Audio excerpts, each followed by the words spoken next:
నమస్కారం, ఇది సంగతికి స్వాగతం. వర్షాకాలం వచ్చిందంటే చాలు ప్రకృతి విపత్తులు దేశాన్ని భయపెడుతున్నాయి. ఏటో ఎక్కడో చోట తీవ్ర నష్టం వాటిల్లుతోంది. ప్రస్తుతం వాటిల్లో అగ్రస్థానంలో నిలుస్తోంది పిడుగుపాటు. అది బలి తీసుకుంటున్న వారి సంఖ్య వందల నుంచి వేలల్లోకి చేరుతోంది. అధిక శాతం మరణాలకు పిడుగుపాటే కారణంగా నిలుస్తోంది. ఏటా మృతుల సంఖ్య పెరుగుతోంది. దేశంలో ఏటా సగటున 1750 మంది హఠాన్మరణం పాలవుతున్నారు. గత నెలలో 2 రోజుల వ్యవధిలోనే 120 మంది అదే కారణంగా చనిపోయారంటే పరిస్థితి అర్థం చేసుకోవచ్చు. అభివృద్ధి చెందిన దేశాలతో పోల్చితే భారత్లో పిడుగుపాటుపై ప్రచారం, అవగాహన లేకపోవడం మరణాలకు ప్రధాన హేతువుగా మారుతోంది. ఆ మరణాలను కనీసం విపత్తు కింద గుర్తించి సాయం అందించే వ్యవస్థ దేశంలో లేకపోవడం బాధిత కుటుంబాల్ని రోడ్డున పడేస్తోంది. అసలెందుకీ దుస్థితి? అవగాహన లేమి ఎలా ప్రాణాల మీదకు తెస్తోంది? అపోహలు, అర్ధ సత్యాలు దాటుకుని పిడుగుపాటు నుంచి రక్షణ పొందాలంటే ఎలాంటి జాగ్రత్తలు తీసుకోవాలి?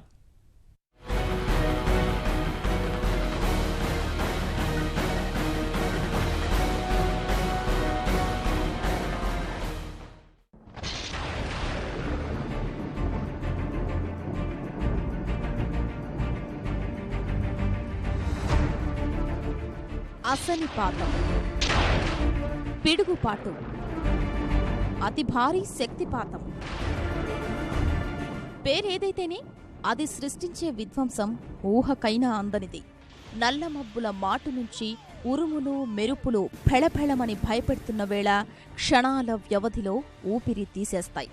రోడ్డు పక్కని చెట్ల మీదో, ఎత్తైన భవంతుల మీదో కాలం కలసిరాకపోతే తిన్నగా మనుషుల మీదే విరుచుకుపడే వాటిని తట్టుకుని నిల్చే శక్తి ఇప్పటి వరకైతే లేదు.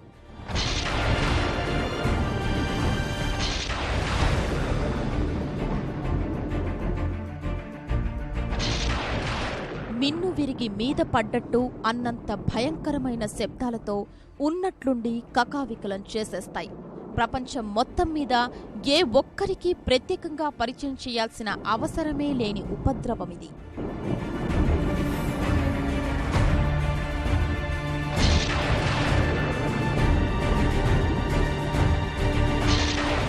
దురదృష్టవశాత్తు ఈ అంతులేని విషాదానికి క్రమంగా భారత్ కేంద్రంగా మారుతోంది. పెరుగుతున్న పిడుగుబాటు మరణాలు అపార నష్టాల్ని, పుట్టెడు శోకాన్ని మిగుల్చుతున్నాయి. కుటుంబాలకు కుటుంబాలే చిన్నాభిన్నమైపోతున్నాయి. పెద్ద దిక్కు అనుకున్నవారే అనుకోని రీతిలో ఆపదలో చిక్కుకుంటున్నారు. కంటిపాపలు అనుకున్న చిన్నారులు కానరాని లోకాలకు వెళ్లిపోతున్నారు. మూగజీవాల మరణ వేదనకైతే లెక్కేలేదు. పచ్చని చెట్లలో నిలువునా కాలిపోయే కొన్ని, రూపుమారి మోడువారిపోయేవి మరికొన్ని. వర్షాకాలం ప్రారంభంలో మరింత ఎక్కువ మంది అమాయక ప్రజలు పిడుగుపాటుతో మృత్యువాత పడుతున్నారు. ఈ సంఖ్య ఏటేటా పెరుగుతూ ఉండడం ఆందోళన కలిగిస్తోంది. ఒకప్పుడు అమెరికాలో పిడుగుపాటు ప్రభావంతో చనిపోయే వారి సంఖ్య అధికంగా ఉండేది. కానీ క్రమేణా ముందు జాగ్రత్త చర్యలతో దేశం ఇప్పుడు మెరుగైన స్థితిలో ఉంది.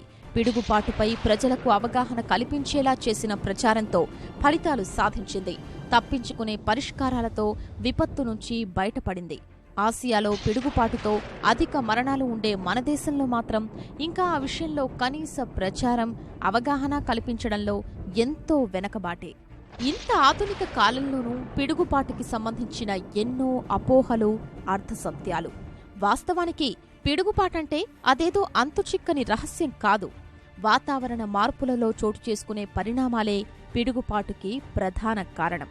ఒక రకంగా ఉరుములు, మెరుపులు, పిడుగులు అన్నీ మేఘాల గర్జనకు వేర్వేరు పేర్లు మాత్రమే. మేఘం ఢీకొంటే ఏర్పడే విపరీతమైన కాంతి, శబ్దాల్నే మనం మెరుపు, ఉరుముగా పిలుస్తూ ఉంటాం. ఆ మేఘ సంఘర్షణలో పుట్టే, జనించే విదిదావేశమే పిడుగు. ఇక్కడ మరో విషయం కూడా తెలుసుకోవాలి. ఆకాశం ఉరిమినప్పుడు మనకు ముందు మెరుపు కనిపించి ఆ తరువాత శబ్దం వినిపిస్తుంది. ఎందుకంటే ధ్వని కన్నా కాంతి వేగం ఎక్కువ కాబట్టి. ఆ ఉరుములు, మెరుపులు తరువాత మేఘాల ఉరిపిడి తీవ్రతను బట్టి పిడుగుపాటు సంభవిస్తుంది. అంటే అదేమి ఇనుప కడ్డీనో మరో లోహమో కాదు. అసలు పిడుగుకి ఒక ప్రామాణిక రూపమే లేదు. శాస్త్రీయంగా చెప్పాలంటే మేఘంలో ఉన్న రుణ విద్యుదావేశం భూమిని తాకినప్పుడు వచ్చే మెరుపు ధ్వనే పిడుగు. అదెలా అంటే ప్రతి మేఘంలో ధన, రుణాత్మక 2 ఆవేశాలు ఉంటాయి. అందుకే పక్క మేఘాల్లోని మరొక ఆవేశాన్ని అవి ఆకర్షించినప్పుడు మెరుపులు ఏర్పడతాయి. ఈ క్రమంలోనే మేఘాల్లో అధిక రుణాత్మక ఆవేశాలు ధనాత్మక ఆవేశంతో ఆకర్షించే భూమి వైపు చూస్తూ ఉంటాయి. కానీ మధ్యలో ఉండే వాతావరణం వాటిని ఒక పట్టాన భూమి చేరనివ్వదు. ముఖ్యంగా గాలి వాటికి వాహకంగా ఉండక మేఘాల ఆవేశాన్ని ఎప్పటికప్పుడు నియంత్రిస్తూ ఉంటుంది. కానీ ఆ ఆవేశాలు పట్టలేని స్థాయికి చేరినప్పుడు మాత్రం తప్పనిసరి పరిస్థితుల్లో వాటికి దారి ఏర్పడుతుంది. చెవులు చిల్లులు పడేలా భూమ్యాకాశాల ఆవేశాలు ఏకమవుతాయి. పిడుగుపాటు అనేది ఇది మనకి ఎలక్ట్రిక్ డిశ్చార్జ్ అన్నట్టు. ఎలక్ట్రిక్ డిశ్చార్జ్ అనగా విద్యుత్ యొక్క ఒక ప్రవాహంగా మనకి బయటకు వస్తుంటారు. యాక్చువల్గా ఇది ఏర్పడడానికి కారణం ఏంటంటే భూమి మీద ఉష్ణోగ్రత అన్నది అధికంగా ఉన్నప్పుడు ఆ ఉష్ణోగ్రత ద్వారా అప్ డ్రాఫ్ట్ అంటుంది. దాన్ని వేడి ఎక్కువ అంటున్నామో, వేడి ఎక్కువ అన్నప్పుడు నీటి ఆవిరి అనేది పైకి లేస్తుంది. దాన్నే అప్ డ్రాఫ్ట్గా అంటుంటాం. ఈ అప్ డ్రాఫ్ట్ అనేది కొంత ఎత్తు వరకు వెళ్ళి అక్కడ చల్లబడి అక్కడ నుంచి మేఘంగా ఏర్పడే అవకాశం అనేది ఉంటుంది. ఇది అక్కడ దానికి చల్లగాలులు తోడైనచ్చు కండెన్సేషన్ ప్రక్రియ అనేది జరిగి మనకి వర్షం అనేది కురుస్తుంది. అట్ ద సేమ్ పాయింట్ మనకి ఉరుము అనేది కూడా ఒకటి వినపడుతుంది. ఇది నథింగ్ బట్ ఎలక్ట్రిక్ డిశ్చార్జెస్ అన్నట్టు. ఈ ఎలక్ట్రిక్ డిశ్చార్జెస్ వల్ల మనకి ఉరుములు అనేది జరుగుతుంటాయి. ఈ విశ్వంలో సెకన్కు 100 పిడుగులు చొప్పున నేలను తాకుతున్నాయి. ఆ తాకిడికి ఏటా ఎంతో మంది ప్రాణాలు కోల్పోతున్నారు. చెట్లు, జంతువులకైతే లెక్కే లేదు. అమెరికాలో పిడుగుల వల్ల అడవుల్లో ఏటా 10,000కు పైగా అగ్ని ప్రమాదాలు సంభవిస్తున్నట్లు అంచనా. ముందుగా ఏ ఎండుటాకులనో, ఎండు కొమ్మలనో, ఎండు గడ్డినో తాకిన పిడుగులు క్షణాల్లో వాటికి అంటించడం ద్వారా అగ్ని ప్రమాదాలకు కారణమవుతున్నాయి. అది అడవులు, వన్యప్రాణులకు నష్టం చేస్తోంది. భూమి మీద ఎత్తైన ప్రదేశంలో ఉండే కొండలు, చెట్ల వద్ద ఎక్కువగా పిడుగుపాటు ప్రభావానికి గురవుతూ ఉంటారు. కాబట్టి ఆకాశం మేఘావృతమై ఉరుములు, మెరుపులు ఉన్నప్పుడు చెట్లకు దగ్గరగా ఉండకూడదు అంటారు.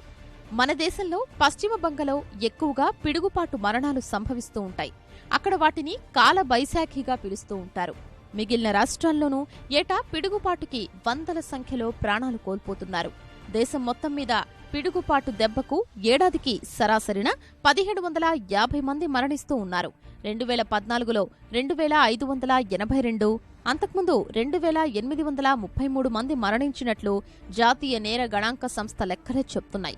1967 నుంచి 2012 వరకు భారత్లో ప్రకృతి విలయం వల్ల మరణించిన వారిలో పిడుగుపాటుకు చనిపోయిన వారి సంఖ్య 39% ఉందంటే పరిస్థితి అర్థం చేసుకోవచ్చు. అనధికారికంగా మారుమూల గ్రామాల్లో సంభవించిన మరణాల్ని కలుపుకుంటే ఈ సంఖ్య మరింత అధికంగా ఉంటుంది.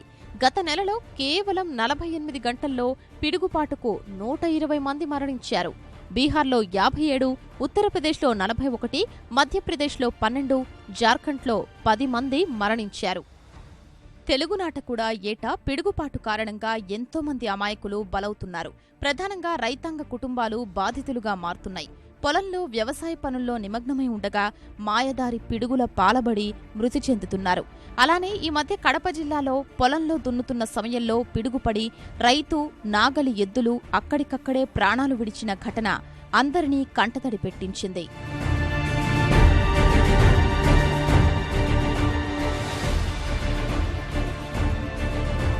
గతేడాది నిజామాబాద్ జిల్లాలో మొత్తం 8 మంది చనిపోగా రెంజల్ మండలంలో ఒకే కుటుంబానికి చెందిన 3 అసువులు బాశారు. When thunder roars go indoors అమెరికాలో గతంలో అధికంగా వినిపించిన మాట. అక్కడ వర్షాలు పడే సమయంలో ఉరుములు, మెరుపులు ఉన్నాయంటే చాలు జనం ప్రాణాల్ని రక్షించేందుకు పరుగులు పెట్టేవారు. కానీ క్రమేణా ప్రభుత్వం చేపట్టిన ప్రచారం, అవగాహన కార్యక్రమాలతో పరిస్థితిలో మార్పొచ్చింది. అమెరికాలో 1970ల వరకు ఏటా 100 మంది పిడుగుపాటు వల్ల చనిపోయేవారు. 2015కి ఈ సంఖ్య 27కు తగ్గింది. పిడుగుపాటు నుంచి ఎలా రక్షించుకోవాలో తెలియజేసేలా చేపట్టిన ప్రచారంతోనే అది సాధ్యమైంది. When thunder roars go in doors అనే మాట ప్రాచుర్యంలోకొచ్చింది. అలానే తుపాన్లు, వర్షాల సమయంలో ఏ ప్రాంతాల్లో ఏ సమయంలో పిడుగుపడే ప్రమాదముందో గుర్తించి ప్రజల్ని హెచ్చరించేందుకు ప్రత్యేకంగా ఒక వ్యవస్థను ఏర్పాటు చేశారు. అందుకే అమెరికాలో పిడుగుపాటు మరణాలు తగ్గుముఖం పట్టగా ఇప్పుడు సంభవిస్తున్న మరణాలు ఎక్కువగా బీచ్ ఒడ్డున మాత్రమే వస్తున్నాయి.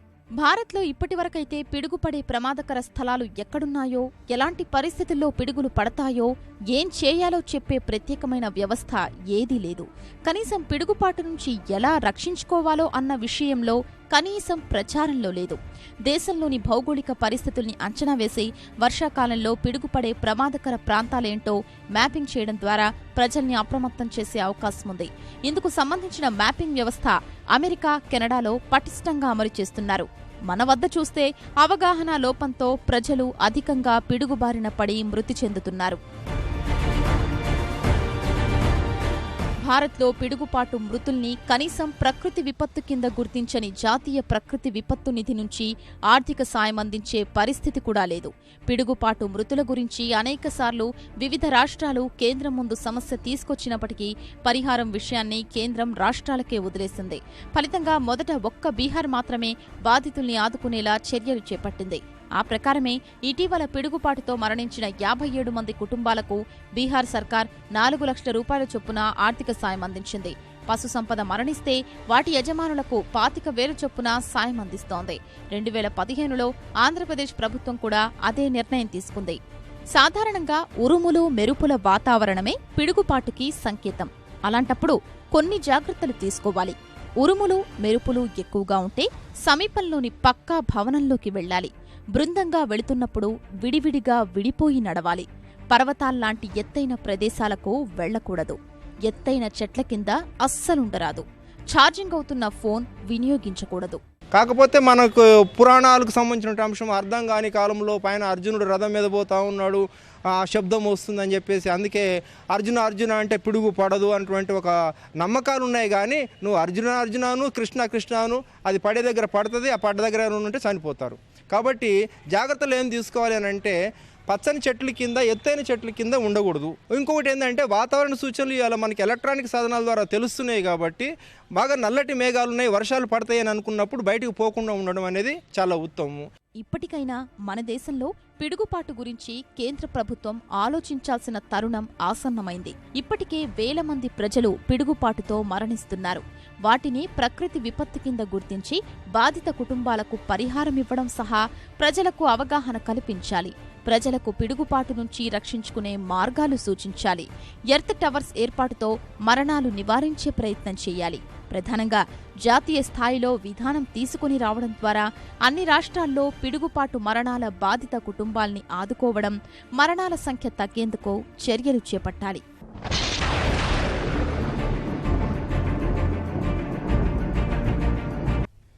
మార్పు మంచిదే, తరచూ వింటున్న మాట ఇది.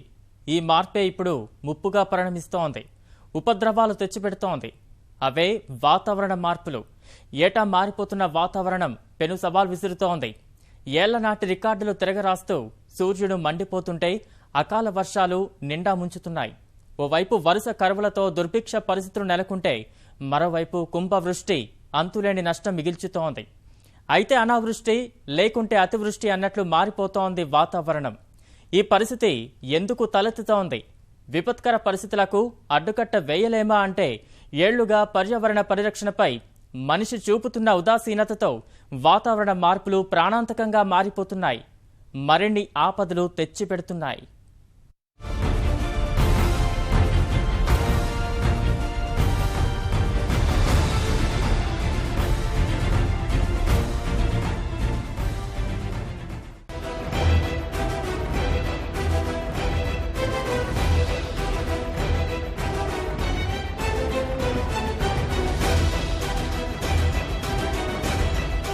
వాతావరణ మార్పులు ముప్పుగా పరిణమిస్తున్నాయి. ఎప్పటికప్పుడు మారిపోతున్న వాతావరణం ఆపద తెచ్చిపెడుతోంది. ఏళ్లుగా ముంచుకొస్తున్న ఈ ఉపద్రవంపై అనేక అధ్యయనాలు హెచ్చరికలు పంపుతున్నాయి. మేల్కొల్పులు పాడుతూనే ఉన్నాయి. అయినా చిత్తశుద్ధితో పట్టించుకున్న పాపాన పోలేదు. పెడచెవిన పెట్టినందుకు భారీ మూల్యం చెల్లించుకోక తప్పదని పరిస్థితి కళ్ల ముందు కదులుతోంది.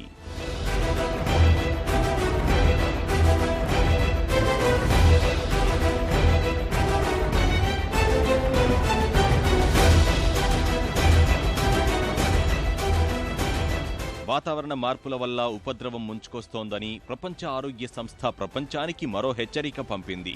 వాతావరణ మార్పులతో విరుచుకుపడే వ్యాధులతో 2030 నాటికి ప్రపంచవ్యాప్తంగా 2,50,000 మంది అదనంగా మృతి చెందే అవకాశం ఉందని స్పష్టం చేసింది.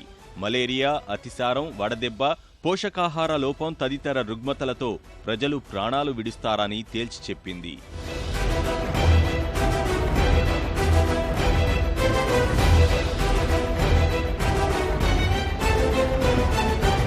పర్యావరణ పరిరక్షణపై కాప్ సదస్సు తీర్మానాలకు సంబంధించి ప్రపంచ దేశాలు తీసుకుంటున్న చర్యలపై చర్చించిన ప్రపంచ ఆరోగ్య సంస్థ వాతావరణ మార్పులతో పెరుగుతున్న మరణాలపై ఆందోళన వ్యక్తం చేసింది.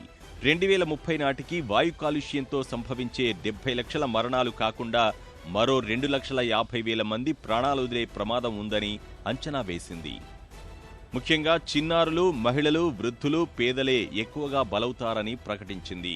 ఈ పరిస్థితిలో ఆరోగ్యపరంగా భారీ అసమానతలు తలెత్తుతాయని, దేశాలు ముందు జాగ్రత్తతో వ్యవహరించాలని సూచించింది. ప్రతికూల వాతావరణంలో వ్యాధులు దాడి చేయకుండా ప్రత్యేక చర్యలు చేపట్టాలని స్పష్టం చేసింది.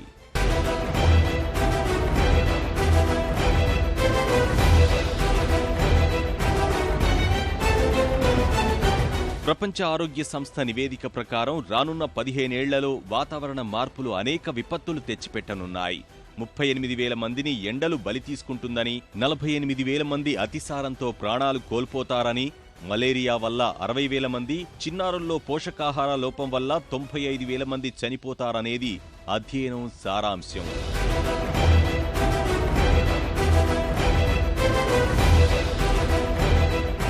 వాయు కాలుష్యంతో జరిగే వాతావరణ మార్పులు ప్రాణాంతకంగా మారాయనేది ప్రపంచ ఆరోగ్య సంస్థ హెచ్చరిక. వాయు కాలుష్య ప్రభావంతో ఊపిరితిత్తుల క్యాన్సర్, గుండెపోటు తదితర వ్యాధులతో ప్రపంచవ్యాప్తంగా ఏటా 70 లక్షల మంది ప్రాణాలు విడుస్తున్నారు. ఈ మరణాల్లో సగం వరకు భారత్, చైనాలోనే సంభవిస్తున్నాయి.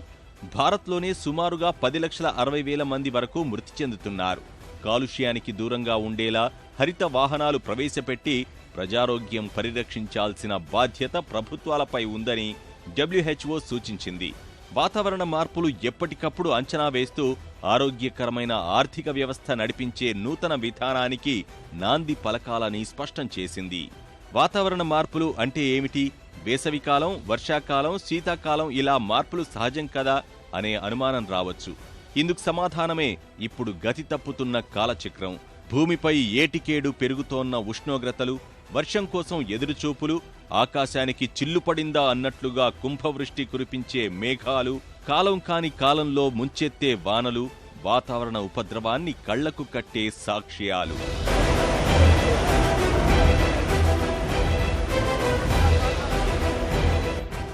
ఈ విపత్కర పరిస్థితులే మానవాళిని సంకటంలోకి నెడుతున్నాయి. కోలుకోలేని నష్టాన్ని మిగులుస్తున్నాయి.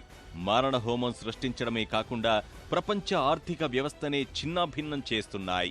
100 ఏళ్లుగా భూమిపై అడ్డు అదుపు లేకుండా బొగ్గు, ఇంధనం మండిస్తున్నందుకు వాతావరణం పట్టుతప్పుతోంది.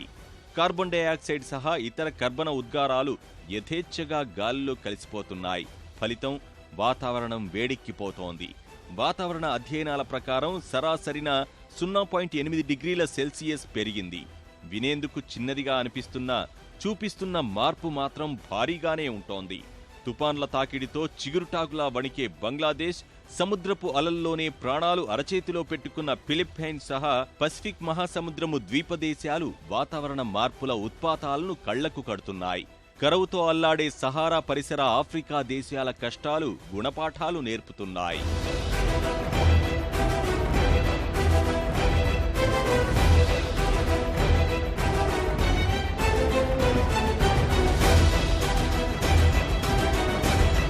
వాతావరణ మార్పుల బాధితురాలిగా భారతావని నిలుస్తోంది.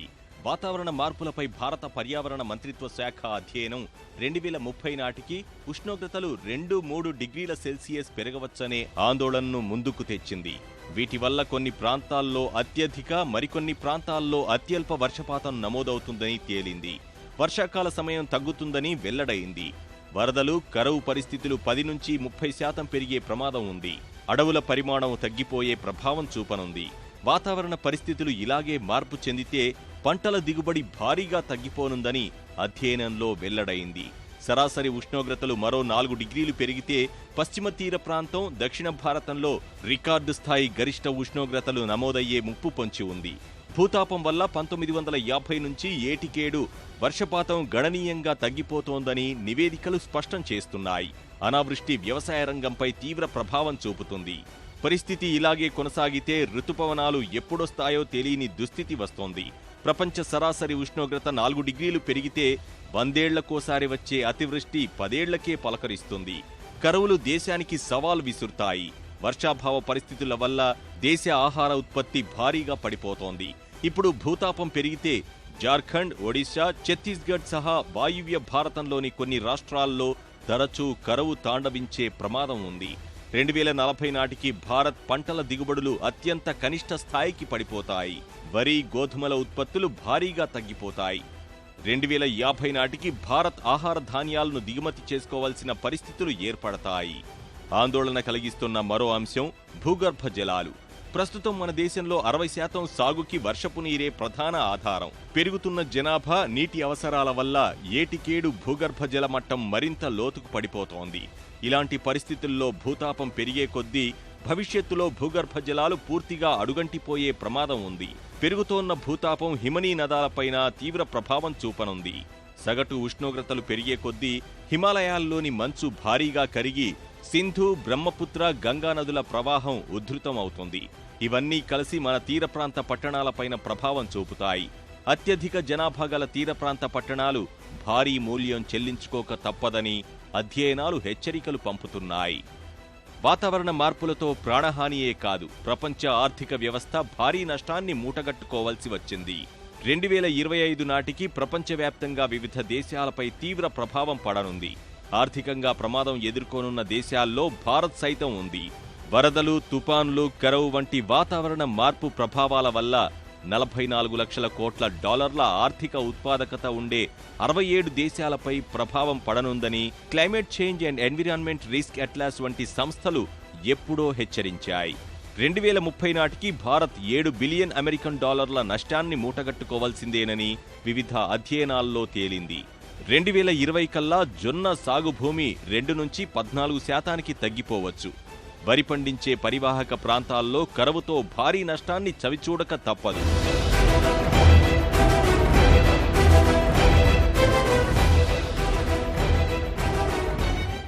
వాతావరణ మార్పులను అరికట్టాలంటే ప్రపంచం ముందున్న సవాల్ భూతాపాన్ని 2 డిగ్రీల సెల్సియస్ చేరకుండా చూడటమే. ప్యారిస్లో జరిగిన పర్యావరణ సదస్సులోనూ ఈ అంశమే ప్రధానంగా ప్రపంచ దేశాలు చర్చోపచర్చలు సాగించాయి. ఉమ్మడిగా తీర్మానాలు చేశాయి. భూమిపై వేడి 2 డిగ్రీల సెల్సియస్ పెరిగితే ఏమవుతుంది అంటే ధృవాలు సహా హిమగిరులు కరగడం వల్ల భూమిపై మంచు పొర మాయమవుతుంది. ఫలితంగా సైబీరియా ప్రాంతంలోనే 70,000 మిలియన్ టన్నుల పైగా మిథేన్ రాబోయే దశాబ్దాల్లో విడుదలై సంక్షోభంలోకి నెడుతోంది.